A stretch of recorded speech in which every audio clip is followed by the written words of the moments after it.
Hello friends, नमस्कार दोस्तों। Welcome to the fitter theory channel. तो दोस्तों, आज हम इसमें बोरिंग टेक्नीशियन का जो प्रैक्टिस सेट हमारा जो डिस्कसिंग चल रहा था, तो आज हम इसमें वायरमैन यानी हमारा इलेक्ट्रीशियन ट्रेड से संबंधित क्वेश्चन लिए गए हैं। तो हमारा इसके 4-5 वीडियो रहेंगे। तो हमने टोटल बताया था कि हमारा 24 वीडियो में हम पूरी क्लासों को कंप्लीट करेंगे, जो हमारा बोरिंग टेक्नीशियन का जितना भी ट्रेड से संबंधित सिलेबस है। तो हमारा जो वायरमैन या इलेक्ट्रीशियन का ये पार्ट 1 है। देखते हैं इसको। बताना है कांस्टेंट लॉस क्या है, स्थिर क्षति। तो हमारा जो स्थिर क्षति होता है ये हमारा लोह क्षति प्लस यांत्रिक क्षति प्लस शंट क्षति। तो हमारा ऑप्शन नंबर ए राइट हो जाएगा। क्या होता है ये? लोह क्षति प्लस यांत्रिक क्षति प्लस शंट क्षति, ये तीनों का योग होता है हमारा स्थिर क्षति।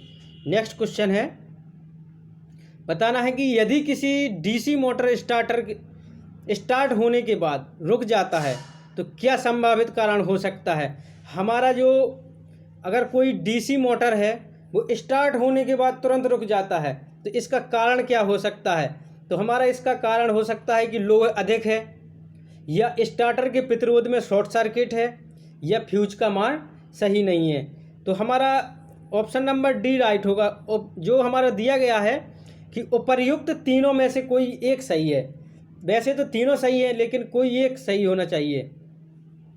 तो ऑप्शन नंबर हमारा डी राइट हो जाएगा। नेक्स्ट क्वेश्चन, एक ट्रांसफार्मर में एक बाइंडिंग जिसे इनपुट की तरह इलेक्ट्रिक सप्लाई दी जाती है तो उसको हम क्या कहते हैं। हमारा जो ट्रांसफार्मर होता है, कहीं आपने देखा होगा, तो वर्कशॉप में अगर गए होगे तो देखा होगा, एक ट्रांसफार्मर में एक बाइंडिंग जिसे इनपुट की तरह इलेक्ट्रिक सप्लाई दी जाती है तो उसको क्या कहा जाता है। तो हम उसी बाइंडिंग का नाम बताना है, तो उसको हम प्राइमरी बाइंडिंग बोलते हैं। ऑप्शन नंबर ए इसका राइट हो जाएगा। नेक्स्ट क्वेश्चन है, बताना वाट मीटर क्या होता है। तो जो हमारा वाट मीटर होता है ये क्या होता है। तो ऑप्शन नंबर इसका ए राइट हो जाएगा। किसी वैद्युतिक परिपथ के शक्ति व्यय को नापने वाले यंत्र को हम वाट मीटर कहते हैं। ऑप्शन नंबर ए इसका राइट हो जाएगा। नेक्स्ट क्वेश्चन है फ्रेंड्स, बताना है कि जो ट्रांसफार्मर के संदर्भ में एचटी क्या होता है। तो हम बताते हैं, एक होता है इसमें एलटी होता है, एक एचटी होता है। तो हमारा एलटी होता है लो मतलब जो लो करंट होता है, और एचटी होता है हाई करंट, हाई इंस्ट्रक्शन, लो इंस्ट्रक्शन। तो जो हमारा एचटी का मतलब होता है 15,000 वोल्ट से अधिक की सप्लाई को हम एचटी लाइन बोलते हैं। और अगर जैसे हमारा 200 से लेके 15,000 तक ही है तो वहाँ पर हम उसको एलटी लाइन बोलते हैं। नेक्स्ट क्वेश्चन है, बताना है क्या एसी एवं डीसी वाट मीटर एक जैसे होते हैं। तो आपको यस या नो में जवाब देना है। क्या एसी और डीसी वाट मीटर एक जैसे होते हैं। तो हम इसका राइट आंसर होगा नहीं, एसी अलग होता है, डीसी अलग होता है, एक जैसे नहीं होते हैं। नेक्स्ट क्वेश्चन, अल्टरनेटर करंट और वोल्टेज के परिणाम और दिशा को एक सीधी लाइन के साथ एक एरो लगाकर संबोधित किया जाता है, ये क्या प्रकट करता है। तो हमारा इसका ऑप्शन नंबर बी राइट हो जाएगा। ये हमारी वेक्टर मात्रा को या वेक्टर आवेश को प्रकट करता है। नेक्स्ट क्वेश्चन है फ्रेंड्स कि आपको गर्म पानी के गीजर की मरम्मत करनी है। तो यह गीजर गर्म पानी नहीं दे रहा है, तो निम्नलिखित में से किसको बताना है, निम्नलिखित में से किसको चेक करके यह दोष पाया जा सकता है। तो हमारे ये 4 ऑप्शन दिए गए हैं, इन्हीं में से बताना है। तो जो हमारा इसका राइट आंसर क्या हो जाएगा। तो हमारा इसका right answer option number C हो जाएगा। ये ओपन सर्किट के लिए वायरिंग कनेक्शन और लूज कनेक्शन को चेक करके हम वहाँ मरम्मत कर सकते हैं। नेक्स्ट क्वेश्चन, अच्छे चालक के लिए निम्नलिखित में से क्या गुण होने चाहिए। तो जो हमारा अच्छा चालक होता है उसके लिए क्या गुण होना चाहिए। तो हमारे अच्छे चालक के लिए निम्न प्रतिरोध, अल्प मूल्य, निम्न ताप गुणांक और सुदृढ़ता। तो ये क्या ऑप्शन नंबर डी इसका राइट हो जाएगा। इनमें से सभी होना चाहिए। नेक्स्ट क्वेश्चन है, प्रायः एक ट्रांसफार्मर की दक्षता कितनी होती है। जो हमारी क्षमता होती है या दक्षता ये कितनी होती है एक ट्रांसफार्मर की। तो हमारा ऑप्शन नंबर डी राइट हो जाएगा। जो हमारा 97% दक्षता होती है ट्रांसफार्मर की।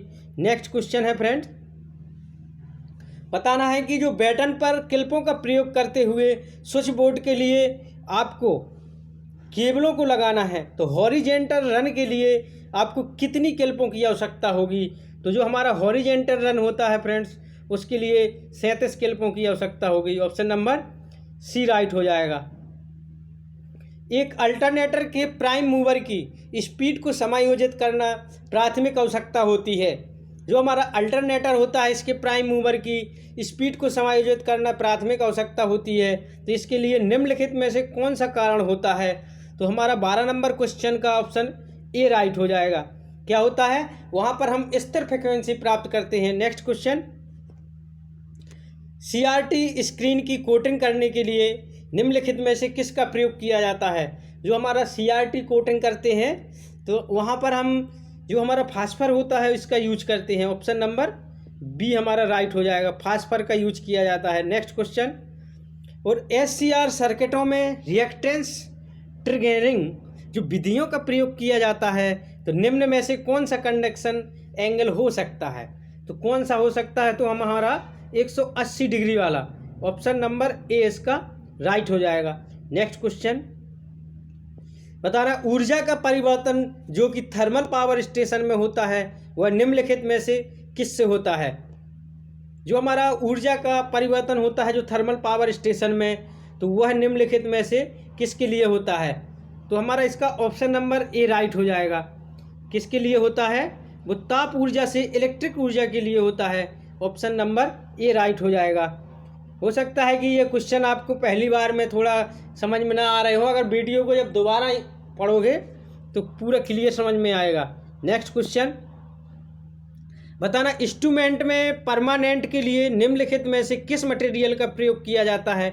जो हम इंस्ट्रूमेंट में परमानेंट के लिए किस मटेरियल का यूज किया जाता है, तो हमारा इसका एल्निको होता है जो इसके हमारे इंस्ट्रूमेंट में प्रयोग करते हैं परमानेंट एल्निको का। नेक्स्ट क्वेश्चन, बताना इलेक्ट्रिकल जो डिवाइस में एक इलेक्ट्रोमैग्नेटिक द्वारा स्मूथली उत्पन्न फ्लक्स को बदलने का सरलतम तरीका क्या होता है। तो जो हमारा बदलने का सरलतम तरीका होता है वो हमारा टैपिंग्स की संख्या के साथ एक एक्साइटिंग कॉइल का प्रयोग करके। ऑप्शन नंबर बी में दिया गया है। ऑप्शन नंबर इसका बी राइट हो जाएगा। सॉरी दोस्तों, बी नहीं, इसका सी राइट हो जाएगा। कौन सा है, एक्साइटिंग कॉइल के मध्य से करंट बदलकर। जो हमारा इलेक्ट्रिक डिवाइस में एक इलेक्ट्रोमैग्नेटिक होता है स्थूल उत्पन्न होता है, ये किसको बदलने के लिए प्रयोग किया जाता है। तो ये हमारा इसका ऑप्शन नंबर सी राइट होगा, एक्साइटिंग कॉइल के माध्यम से करंट को बदलकर। नेक्स्ट क्वेश्चन है फ्रेंड, बताना एसी के लिए निम्नलिखित में से क्या सत्य है। जो हमारा एसी होता है इसके लिए क्या सत्य होता है। तो हमारा ऑप्शन नंबर इसका बी राइट हो जाएगा। जो हमारा यह विद्युत धारा जिसकी प्रवाह दिशा का मान नियत रहता है, तो हमारा एसी में क्या होता है, धारा का मान नियत रहता है। और जो हमारा डीसी होता है उसमें हमारा कोई परिवर्तन नहीं होता है। इसमें क्या होता है, नियत दर पर परिवर्तन होता रहता है। नेक्स्ट क्वेश्चन, बताना फेरल ज्वाइंट के साथ एल्युमिनियम केबलों की सोल्डरिंग में किसका प्रयोग करने की वरीयता दी जाती है। तो जो हमारा इसका ऑप्शन नंबर सी होता है, एक कॉपर फेरुल होता है, फेरुल ज्वाइंट के साथ एल्युमिनियम केबलों की सोल्डरिंग करने में यूज किया जाता है। तो हमारा ऑप्शन नंबर सी राइट हो जाएगा। नेक्स्ट क्वेश्चन है, जो हमारा स्टेप डाउन ट्रांसफार्मर क्या होता है। तो जो स्टेप डाउन ट्रांसफार्मर होता है फ्रेंड्स, तो इसका यूज हम जो इनपुट वोल्टेज का मान घटाकर दूसरे को देता है, तो ये डाउन का मतलब कम करके देता है, डाउन नीचे का मतलब क्या आ गया, घटाना। और अगर हमारा यहीं पर लिखा होता स्टेप अप का मतलब होता है ऊपर का मतलब ये बढ़ा कर देता है, इनपुट वोल्टेज को दूसरे परपथ को देता है तो ये बढ़ा कर दे देता है। लेकिन जो स्टेप डाउन ट्रांसफार्मर होता है ये मान को क्या करता है, घटा कर देता है। नेक्स्ट क्वेश्चन है,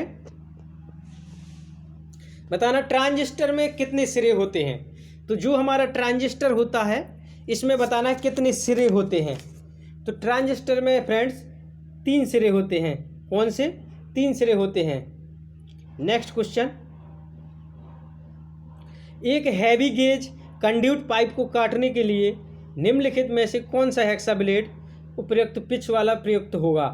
तो जो हमारा कंड्यूट पाइप होता है ये हमारा 1 mm वाली हेक्सा ब्लेड से काटा जाता है। 1.0 लगा देते हैं, 1 mm वाली हेक्सा ब्लेड की पिच वाले से काटा जाता है। नेक्स्ट क्वेश्चन है, नियमानुसार 2 इलेक्ट्रोडों के बीच की न्यूनतम दूरी कम से कम कितनी होनी चाहिए।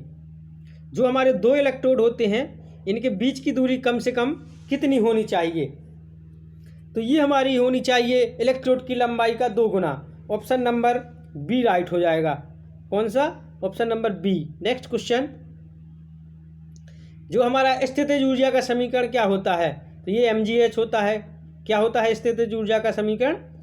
होता है mgh, सूत्र होता है ये। नेक्स्ट क्वेश्चन, जब एक इंस्ट्रूमेंट में ग्रेविटी कंट्रोल का प्रयोग किया जाता है तब वह सही रीडिंग लेता है। तो जब हम उसमें ग्रेविटी कंट्रोल का प्रयोग करते हैं तो हमारा सही रीडिंग लेता है यदि उसे केवल वर्टिकल पोजीशन में प्रयोग किया जाए। जब वो सही रीडिंग कब लेगा? जब उसको हम केवल वर्टिकल पोजीशन में प्रयोग करेंगे। नेक्स्ट क्वेश्चन, पदार्थ के लिए निम्नलिखित में से क्या सत्य है। तो जो हमारा पदार्थ जिसका कोई निश्चित भार होता है और जो स्थान घेरता है, हमारा ऑप्शन सी राइट हो जाएगा। तो नेक्स्ट क्वेश्चन है फ्रेंड्स, बताना एक पूर्णतः चार्ज हुई बैटरी को बेंच चार्जर से अलग करते समय या वाहन के साथ फिट करते समय स्पार्क उत्पन्न नहीं होना चाहिए। क्योंकि इसलिए नहीं होना चाहिए क्योंकि जो सेलों से निकलने वाली गैस उच्च विस्फोट वाली होती है, वहाँ पर विस्फोट भी हो सकता है, इसलिए स्पार्क नहीं होना चाहिए। नेक्स्ट क्वेश्चन, बताना एक डीसी जनरेटर में ब्रुश पोजीशन पर स्पार्किंग हो सकती है। तो ये कैसे हो सकती है स्पार्किंग, इसका बताना है। तो ये हमारी ओवर कम्यूटेशन के कारण और अंडर कम्यूटेशन के कारण। तो हमारा ऑप्शन नंबर सी राइट हो जाएगा क्योंकि दोनों के कारण स्पार्किंग हो सकती है। नेक्स्ट क्वेश्चन है, किसी अर्धचालक में होल्स मेजॉरिटी कैरियर में होते हैं, क्या होते हैं। अगर होल्स की बात की जाए तो होल्स में हमारा पी आ जाता है। होल्स में क्या आ जाता है? पी आ जाता है। नेक्स्ट क्वेश्चन, यदि 100 mm प्रतिरोध मान वाले 5 प्रतिरोध श्रेणी क्रम में जुड़े हैं तो इनका हमारा कुल प्रतिरोध कितना होगा। तो अगर हमारे ये 5 प्रतिरोध हैं श्रेणी क्रम में जुड़े हैं तो श्रेणी क्रम में का मतलब होता है 1 2 3 ऐसे, जैसे हमारा श्रेणी में जुड़ा है। तो इसमें हमारा बोला जा रहा है कि 100 ओम प्लस 100 ओम प्लस 100 ओम, तो टोटल हमारा 500 ओम आ जाएगा। क्या आ जाएगा?